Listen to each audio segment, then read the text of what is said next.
Welcome back to another episode of the Add to Zero Challenge, where we try and take a $10,000 bankroll, grow it to $100,000 playing live poker. This is episode 9 today, and we're starting the episode with $9,761. Basically break even over the first 9 sessions. Let's get into it and see what we got today.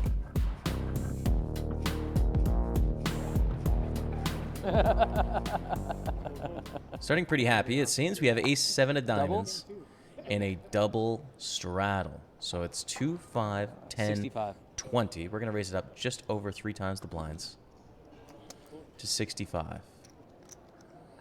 Folds around to the big blind, who is going to call. And we go to a flop of ace, 9, 3. Pretty decent flop here for the ace-7. We flop top pair with a middle kicker, but we don't necessarily want to play a pot where we bet 3 streets for value. So we have an option to bet small and deal with the check raises when they come in, but I think a check back is totally fine here with our middling ace, and we'll bet the turn. The turn is the 4 of hearts. I actually don't hate a double check here. Let's see what I do. 80. I bet 80.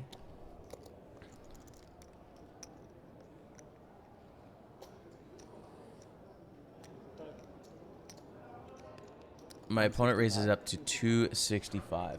So we're in a very difficult spot here. We delayed c-bet, which I kind of like. We see the double flush draw with the 2 wheel cards as well. 3 wheel cards, technically, with the ace. We're in a difficult situation. We're doing really poorly against ace-9. We're doing poorly against ace-3. Doing poorly against ace-4. Do they have deuce-5? Probably not. I would not think so. They can have a hand like 5-6, 5-7. They can have any spades. They can have any hearts. They can just have airball bluffs that don't believe me to. So this is a double straddle pot. I expect my opponent's range to be wide. Call. I decided to call, which I think we're supposed to do on the turn for sure. In theory, we're supposed to do, and in practice, I think we're okay to call here against our opponents. River is a 7. We have made 2 pair. They go all in. We call quickly.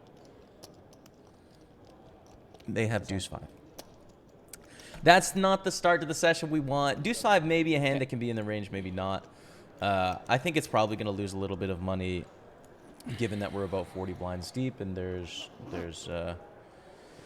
we raise it up to 65 in the hijack with $800 stacks. It's probably not going to win, but it's close anyways. So obviously when they flop, when they make a straight, like, they're not going to fold. When we make 2 pair, we're not going to fold. We lose a stack. This is not the start to the session we wanted. The session and the challenge is becoming pain. It really is. We are down $1,000 after 9 episodes. Let's hope we can turn it around. So we look down at Queen Jack of clubs. We've got the straddle on, raised to 25, call in middle position, call in the small blind, and we call as well. So we're going 4 ways to the flop. Flop comes down King 9-6. This is a good flop for Queen Jack. We have the gutter to the nut. We have the backdoor flush draw in a multi-way pot. We like it. Our opponent bets 125 and a call from seat 1. We decide to call as well with this gutter in this very inflated sort of big pot. Turn is the money. It's the 10 of diamonds. It's absolutely gorgeous. We check to the better. It checks around. River is a 7. 750. And seat 1 bets 750. This is a very large bet. It's a slight overbet to the pot. So the question for us now, and I'm eyeballing my stack here, it looks like we have about 1,100 or something like that. Maybe a little bit less, is do we want to raise and try and get the extra 400 from the player in seat 1, who's a pretty good player. He's traveled here from Australia. He's won a World Series of Poker ring before. Good aggressive player. So do we want to try and get that extra 400 from him with the nuts? Or do we want to call and see if we can get an overcall from an 8 or a jack 8 in seat 3? I elect for the call. Call. Thinking it would make more money. And we made the right choice because seat 3 is really thinking about it. Thinks about it for quite a while.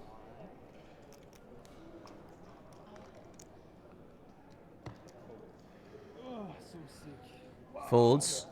Have the straight. Folds the 8. Good fold, man. Good fold. Take back our Have 750. an 8. So we chop up this really big pot. I was obviously pretty excited about turning the nuts, but unfortunately not enough Not enough. We both turned the nuts. We both had the backdoor flush draw with the queen jack. And our opponent makes a very good fold in c3 and gets away from a pretty crazy pot. So disappointing, but we do chop up a bit of money and we move on. We look down at ace of hearts, king of clubs.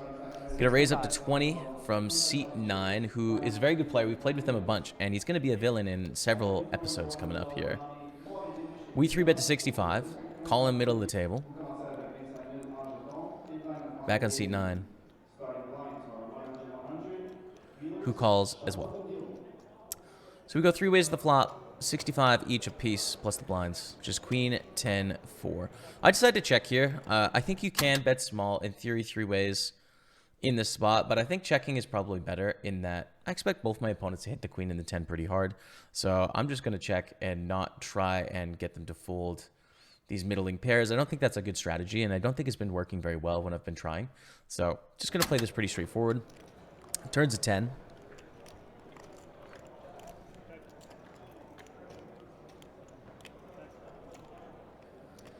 Checks around. River is the ace of diamonds. Seat 9 checks. We bet.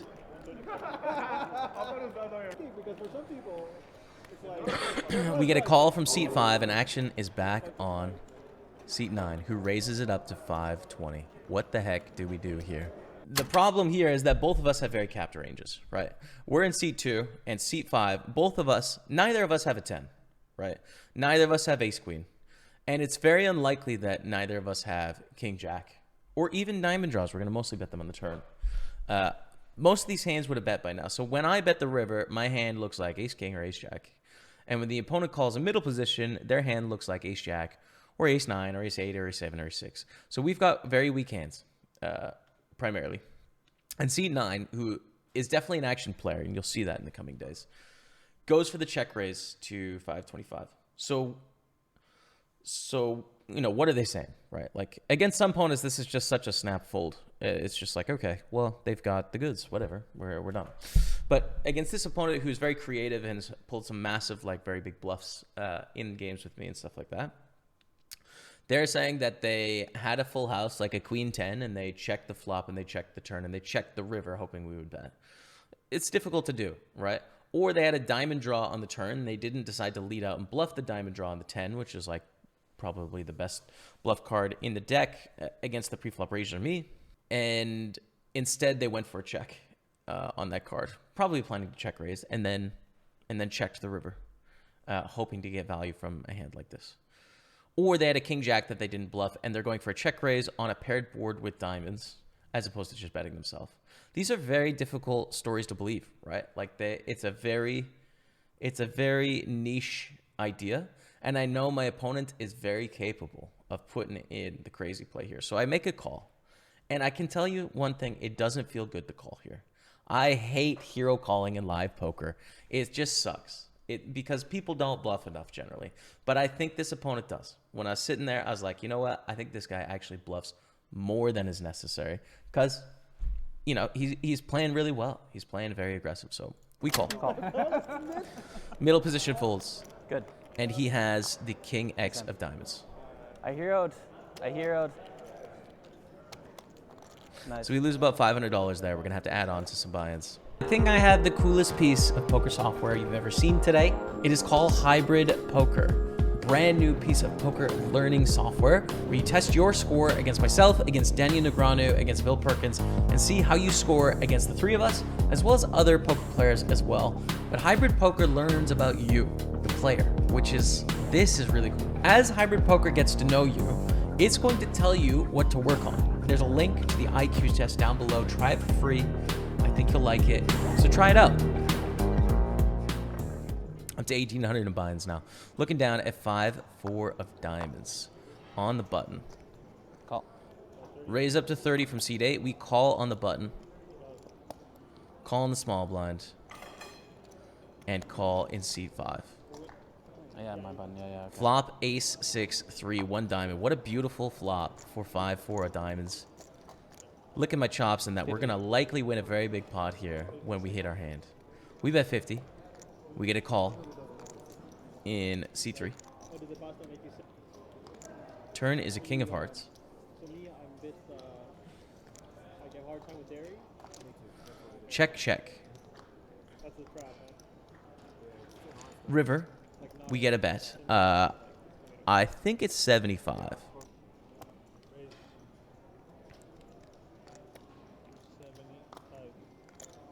And we raise it up to 275. Now my opponent shows me sevens and folds. Let's just pause for a moment. Immediately, look at my face. Immediately, I'm thinking, how? How is this possible? Right? We flatten open on the button with 5-4 suited. We bet the flop. We check the turn. They bet 75. We raise to 275, and they fold the river with a set of sevens. I mean, so I'm going to have a hand like ace-7, right? That's certainly possible. Can I have a hand like ace-6 or ace-3? Sometimes, but not likely. Most of the time, I'm going to keep barreling those hands, right? Am I going to have some bluffs ever? Yeah, for sure. Sometimes I'll have bluffs. So it's an incredible fold, and I'm just kind of shocked. I honestly don't know what to think about it. It's just like too crazy to even analyze. I mean, it's the fourth best hand, and only 2 bets have gone in. So I don't really, I don't know. I don't understand this hand. I still don't understand this hand. Our opponent makes the craziest fold anyone has ever made against me, and it's correct. It's kind of disappointing, and we're just going to move on. This is possible that they have like a stone live read on me, but I don't think so.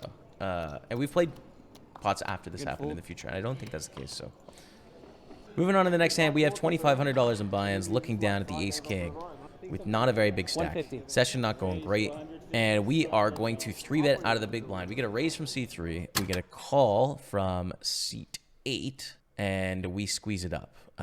Looks like a raise to 40.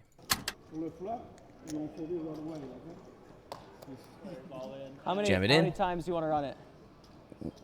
I don't mind. It's totally up to you. I have ace king. So twice? Sure. Let's do it twice. Yeah. Ace king against... Ace king, ace 10. Ace 10. We're in a good spot here. Looks like seat 8 is playing about 250, so the short stack, hoping to take advantage of my squeeze.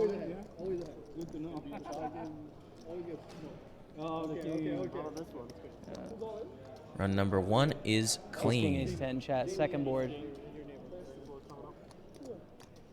Ace 10 with diamond heart. Whoa, let's not. Hey, hold on. 7, 8, 9, maybe, but not a 10, dude. Take it down. Take down both runs. We win a few chips back. That's nice. Thanks, that's a good feeling at the end of the session. But unfortunately, that is it for this episode. So at the end of the episode, we were down 1575. It's the worst episode we've had since the series started. An incredible one. I mean, the river 2 pair where we lose a stack against deuce 5.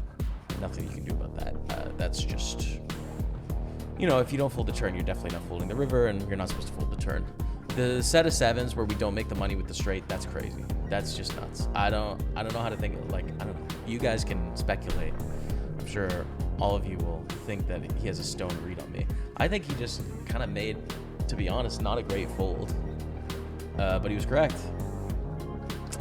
That's my theory. So anyways, episode 9 in the books. Let me know what you think down below about the series. Challenge not getting off to a good start. We're going to start next episode with $8,186 bankroll. So we're going to keep battling. So thank you all so much for watching. Until next time, we'll see you later.